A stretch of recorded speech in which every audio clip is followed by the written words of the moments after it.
ជំរាបសួរហើយក៏ដូចជាសួស្តីអ្នកនរគ្នានៅខ្ញុំឈ្មោះសាសេដារៀននៅថ្នាក់ទី12សាយនៅវិទ្យាល័យប្រសិទ្ធនុខេត្តកំពង់ចាមហើយថ្ងៃនេះដែរខ្ញុំមានសេចក្តីសន្យារីករាយយ៉ាងខ្លាំងដែលខ្ញុំបានចូលរួមក្នុងកម្មវិធីបោះជំរំវិទ្យាសាស្ត្រដែលកម្មវិធីនេះណាគឺបានធ្វើឲ្យខ្ញុំទទួលបាននូវបទពិសោធន៍ជាច្រើនដែលទៅជាមួយនឹងគីមីក៏ដូចជាយល់ដឹងអំពីវិទ្យាសាស្ត្រកាន់តែច្បាស់ដែលកម្មវិធីនេះបានធ្វើឲ្យខ្ញុំដឹងពីការផលិតយកសាប៊ូក៏ដូចជាការវាស់កម្រិត pH ដែលមានក្នុងភេសជ្ជៈក៏ដូចជាចំណីអាហារដែលយកបរិភោគជាប្រចាំថ្ងៃមិនតែប៉ុណ្ណោះខ្ញុំក៏បានយល់ដឹងអំពីការពិសោធន៍ទៅជាមួយនឹងអត្រាកម្មក៏ដូចជាការបិទយកទឹកជាតិក្លិនដែលចេញពីកូនសក្តិហើយនិងស្លឹកក្រូចសើច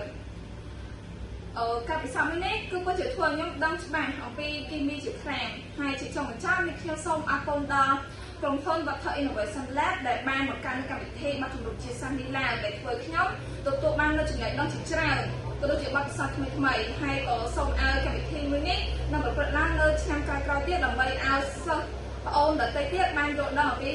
គីមីវិទ្យាសាស្ត្រកាន់តែច្បាស់នេះខ្ញុំសូមអរគុណ